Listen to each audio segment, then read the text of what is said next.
Masalah pertahanan, keamanan, hubungan internasional, dan geopolitik, saudara, menjadi tema debat ketiga untuk calon presiden. Apakah para capres ini sudah paham terkait dengan isu ini dan juga bisa menjawab tantangan yang akan dihadapi Indonesia terkait dengan isu yang menjadi tema debat ini? Kita perbincangkan hal ini, saudara, bersama dengan analis pertahanan dari Semar Sentinel Pertahanan, Fauzan Malufti. Terima kasih, Mas Fauzan, sudah bersama Nilu. Sehat selalu. Terima kasih banyak, Mbak. Mas Fauzan, sudah melihat debat tadi malam, sudah melihat bagaimana pertarungan tiga capres ini, mengingat bahwa isu ini adalah isu yang sebenarnya tidak jadi concern masyarakat, ya, tidak jadi perhatian. Ini kayak elit gitulah isunya. Ya. Tapi Anda membaca, melihat mereka sudah cukup mampu membumikan isu pertahanan ini. Sebenarnya kalau dari yang saya amati itu bisa dibilang kalau menurut saya dari awal debat sampai setengah gitu, mungkin sampai sesi 2 itu cukup agak normatif, ya, terlalu banyak jargon-jargon atau target-target yang memang sudah disebutkan juga di dalam visi misi, tapi sayangnya entah karena keterbatasan waktu atau out of topic atau mungkin mereka ada fokus lain, jadi detail-detailnya itu kurang. Oke, capaiannya ingin Indonesia kuat, bla bla bla bla, tapi bagaimana pencapaiannya, bagaimana teknisnya, bagaimana timelinenya gitu. Tapi memang yang salah satu yang bisa diambil kesimpulan bahwa memang ketiga paslon ini memiliki target yang kurang lebih sama gitu. Mereka ingin Indonesia lebih kuat, TNI lebih kuat, industri pertahanan kita lebih maju, kemudian juga ingin meningkatkan kehadiran TNI di kawasan perbatasan, terutama yang banyak dibahas itu di sekitar Laut Cina Selatan, yang artinya itu di sekitar Natuna, Laut Natuna Utara. Kemudian juga yang menarik ada perhatian khusus juga yang diberikan kepada bagaimana meningkatkan kesejahteraan prajurit, bukan hanya prajuritnya tapi juga keluarga prajuritnya. Oke, dan itu menurut Anda adalah hal-hal yang dibutuhkan saat ini? Iya, dibutuhkan, walaupun misalnya kalau kita membicarakan kesejahteraan prajurit itu sayangnya yang tidak bahkan mungkin tidak, kalau tidak salah tidak sama sekali disebutkan atau dibahas semalam itu. Oke, kita membicarakan gaji dan lain-lain, tapi bagaimana kesejahteraan dalam bentuk lain, contohnya kepastian karir, jenjang karir, karena kan beberapa tahun terakhir kita sering mendengar bagaimana logjam, bagaimana banyak TNI bahkan yang perwira menengah gitu, ya, atau bahkan perwira tinggi itu jobless gitu, mereka punya pangkat tapi nggak punya jabatan, jadi ada surplus perwira gitu. Di situ sayangnya semalam tidak dibahas. Kemudian masalah kesejahteraan ini juga tidak hanya penting untuk prajurit yang sudah ada sekarang, yang memang sudah menjadi TNI gitu, tapi bagaimana juga kesejahteraan ini akan sangat berpengaruh bagaimana 5-10 tahun ke depan itu TNI bisa mendapatkan SDM yang cukup baik secara kuantitas maupun kualitas. Kita lihat bagaimana di negara-negara lain, Jepang, Amerika, Inggris, Australia, Selandia Baru, dan negara-negara lain, itu sudah kesulitan militernya untuk mencari generasi muda yang mau bergabung dengan militer. Jadi kuota rekrutmennya itu tidak pernah terpenuhi, ya salah satunya karena bagi mereka generasi muda di negara itu, salah satu poin kenapa mereka nggak mau bergabung dengan militer ya masalah gaji, kesejahteraan. Apalagi kalau tadi malam kan paslon banyak membicarakan tentang cyber gitu. Kita bisa lihat gitu, bagaimana generasi muda gitu bisa melihat bagaimana orang yang punya latar belakang IT gitu, latar belakang cyber, sejago-jagonya mereka di bidang IT cyber, kalau gabung ke TNI kan gajinya gaji prajurit gitu. Apalagi alutsista itu lebih banyak yang mengawakinya itu Tamtama dan Bintara, bukan perwiranya. Dan gaji Tamtama Bintara kan jauh di bawah apa yang bisa ditawarkan oleh perusahaan swasta. Bahkan mungkin gaji Tamtama Bintara itu di bawah UMR. Sementara kalau fresh graduate gitu yang punya IT-nya kuat, bidang cybernya kuat, kalau kerja di multinational company aja itu udah pasti gajinya di atas UMR, bahkan bisa sampai 2 digit. Tadi malam itu kan juga perdebatan soal alutsistanya diperkuat atau man behind the gun-nya atau manusianya, SDM-nya. Menurut Anda yang mana sih yang paling penting? Dua-duanya harus berjalan berbarengan karena. Dan kalau kita bicara kondisi Indonesia saat ini? Ya, masih dua-duanya karena. Dua-duanya lemah atau dua-duanya? Dua-duanya masih kurang. Bukti nyatanya kan kita minimum essential force saja tidak akan tercapai kan di 2024 kan itu udah nggak bisa dibantah lagi, minimumnya aja belum tercapai, ya berarti belum kuat pertahanan kita. Jadi ya memang harus SDM-nya alutsistanya kuat, karena secanggih-canggihnya SDM, sejago-jagonya pilot di misalnya pilot gitu, pilot pesawat tempur sejago-jagonya mereka dilatih, kalau pesawat beneran yang nggak ada ya akan terbatas juga pengetahuan dan skill mereka untuk diaplikasikan di skenario yang nyata. Apa yang membuat dua-duanya itu kurang menurut Anda? Salah satu yang juga dibahas banyak semalam itu pertama anggaran pertahanan ya. Anggaran pertahanan memang selama ini 0,6-0,8% dari GDP Indonesia. Padahal idealnya itu, dan ini juga sebenarnya sudah dimasukkan di RPJMN gitu. Harusnya 1,5% dari PDB, dan itu juga disebut oleh Pak Anies dan juga Pak Ganjar. Bahkan Pak Ganjar itu targetnya 2%, dan memang kalau kita ingin mengikuti negara-negara NATO, targetnya memang 2%. Negara-negara NATO itu anggaran pertahanannya udah ditargetnya 2% per PDB minimal. Kemudian juga birokrasi pengadaan alutsista. Ini yang juga menarik, dan ini disebut juga kan oleh Pak Ganjar bagaimana dia ingin pengadaan alutsista itu lebih bottom up. Artinya alutsista yang dibeli itu memang sesuai dengan kebutuhan matra, kebutuhan angkatan laut, kebutuhan angkatan darat, dan kebutuhan angkatan udara.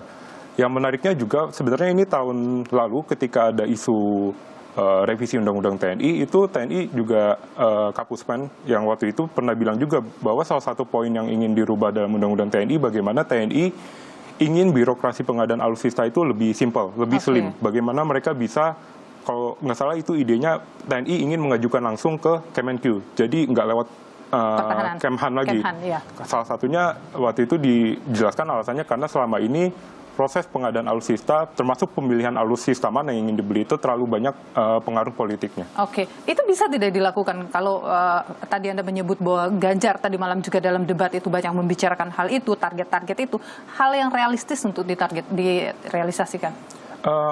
Iya, menurut saya itu cukup realistis ya, tapi ya sayangnya yang tidak kita dapatkan itu detailnya kayak misalnya Anies dan Ganjar ingin anggaran pertahanan 1,5%, 2%, tapi yang sayangnya kita tidak dapat itu timelinenya seperti apa. Apakah mereka nanti menjabat, misalnya kalau mereka menang 2024, terus tahun anggaran 2025 langsung 1%, langsung 1,5%, langsung 2%, atau bertahap misalnya setiap tahun naiknya 0,2, sehingga nanti kalau udah tahun kelimanya bisa 1,5 ke atas gitu. Jadi itu timelinenya sayangnya kita tidak dapat seperti itu. Tapi bagaimana mengedukasi publik tentang pentingnya besaran anggaran untuk pertahanan? Karena ketika sekarang saja itu publik juga udah, kalau kata kutip, mencak-mencak juga melihat anggaran pertahanan begitu besar gitu. Ya. Ini juga sebenarnya menjadi tantangan juga bagi Kemhan, bagi pemerintah gitu ya, bagi TNI juga bagaimana menjustifikasi kenaikan anggaran pertahanan. Karena ini kan selalu menjadi debat yang panas kan, kenapa anggaran naik padahal kita ada kebutuhan lain, ekonomi, kesejahteraan, dan lain-lain. Salah satu yang harus dilakukan adalah ya transparansi di bidang pertahanan harus diperbaiki. Ini juga yang menjadi poin debat juga kan semalam. Jadi tidak bisa lagi misalnya kita pemerintah gitu ya kurang mempublish dokumen-dokumen strategis, misalnya yang disebut semalam buku putih pertahanan atau strategic defense review atau dokumen-dokumen lain yang tapi ada alasan bahwa itu adalah kerahasiaan negara. Nah iya, memang di bidang pertahanan itu nggak boleh dibuka 100%, tapi kita bisa melihat bagaimana misalnya Amerika Serikat atau Australia gitu. Kita lihat Amerika Serikat itu bahkan punya website khusus Departemen Pertahanannya yang mengumumkan kalau ada kontrak-kontrak major besar gitu, termasuk pesawat tempur, tank, helikopter, dan lain-lain yang sudah efektif. Jadi diumumkan gitu. Jadi tidak menunggu ada kontroversi, tidak menunggu viral dulu, tidak menunggu misalnya ada wartawan yang nanya baru ketika doorstop itu, oh iya kita sudah beli ini. Jadi itu tidak terjadi di sini? Terjadi yaitu lebih banyak hanya bersifat sporadis gitu, atau ketika lagi viral atau ketika lagi doorstop, tapi tidak ada misalnya kalau misalnya kita buka gitu website Departemen Pertahanan Australia itu ada menu khusus terkait proyek-proyek pengadaan pertahanan. Dan kita tidak ada itu? Kita nggak ada website yang khusus yang sedetail itu, setransparan itu. Ada tidak yang kurang Anda lihat dibahas dalam debat itu, atau malah tidak tersentuh sama sekali? Yang penting tapi kurang dibahas itu sebenarnya disebutkan sedikit konflik Laut Cina Selatan dan persaingan geopolitik antara Amerika dan Tiongkok. Tapi yang mungkin harus kita bahas lebih detail dengan secara benar-benar serius adalah apa yang terjadi jika terjadi perang antara China dan Taiwan.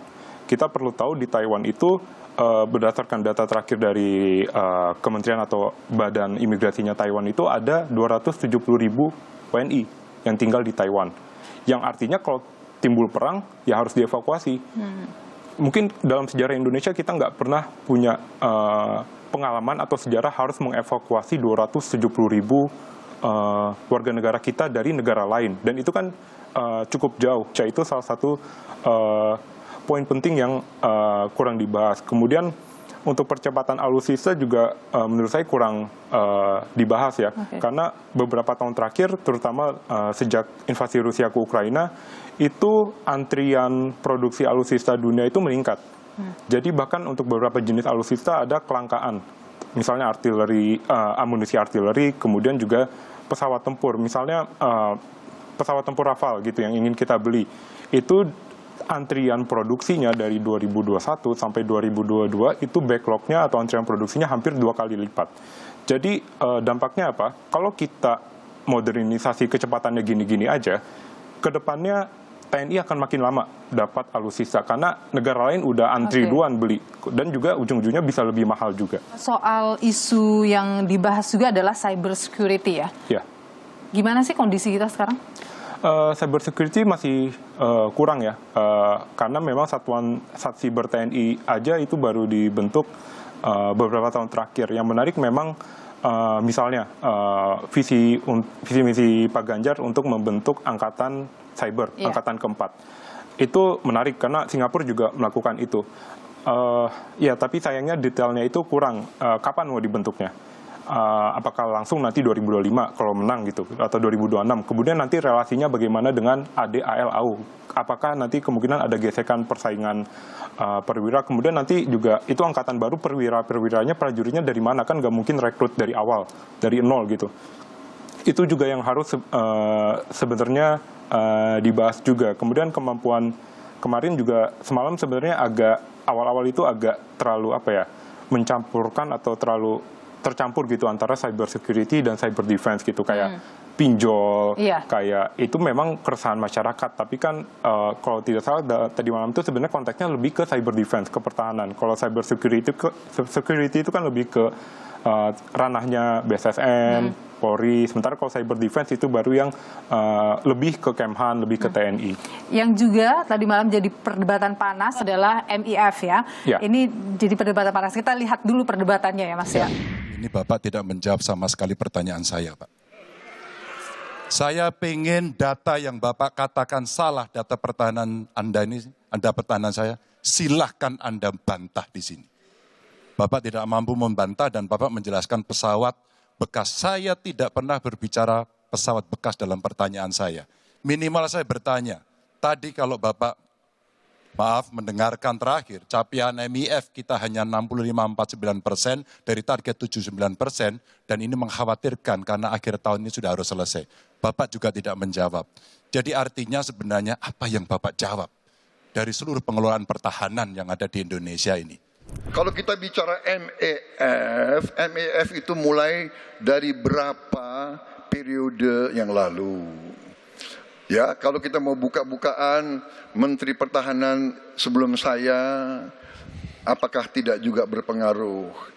Juga Menteri Keuangan yang banyak tidak menyetujui disbursement.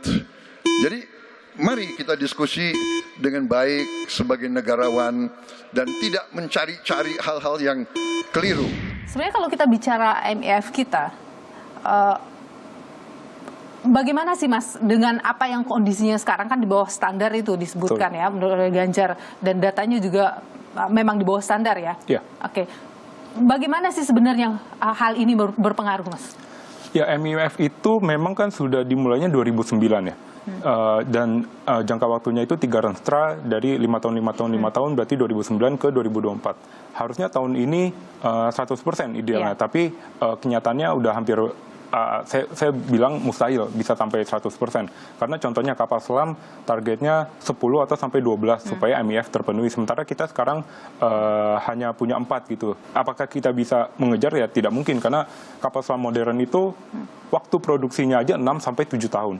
Jadi memang minimum essential force atau nanti mungkin ada program lanjutannya optimum force atau full force gitu dan lain-lain, terserah istilahnya seperti apa, itu memang tidak bisa dikerjakan 1 atau bahkan 2 periode pemerintahan saja, itu tidak cukup. Jadi 10 tahun itu tidak cukup untuk membangun kekuatan pertahanan. Jadi memang tidak bisa disalahkan atau dibebankan ke 1 periode pemerintahan, tapi harus bahkan 2, 3, sampai 4 periode pemerintahan itu harus estafet gitu untuk membangun kekuatan. Terakhir saya mau tanya, kalau Anda harus memberikan, tadi malam ada perdebatan soal memberikan nilai, Anda memberikan nilai debat tadi malam berapa? Kalau debatnya sendiri, saya debat secara keseluruhan ya, saya beri nilai 7. Karena 7? memang, iya, karena memang banyak yang pendapat juga sebenarnya banyak yang bisa diperbaiki gitu dari format debatnya. Misalnya kita moderator terlalu lama membuang waktu untuk menenangkan para supporter, dan itu padahal kan sudah terjadi debat 1 kedua. Jadi apa solusinya? Apakah supporternya dikurangin atau lebih tegas seperti apa? Jadi waktu debatnya juga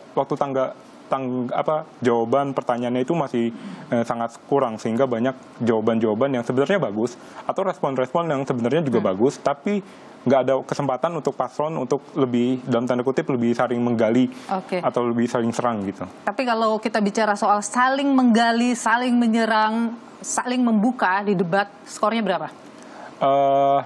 Mungkin bisa dibilang beda-beda ya tiap paslon. Tapi secara keseluruhan ya sama sih 7 juga. 7 juga. Ya. Oke, Mas Fauzan Malufti, analis pertahanan dari Smart Sentinel Pertahanan. Ya. Terima kasih sudah berbagi pandangan di Nilu. Sehat selalu, Mas Ya, terima kasih.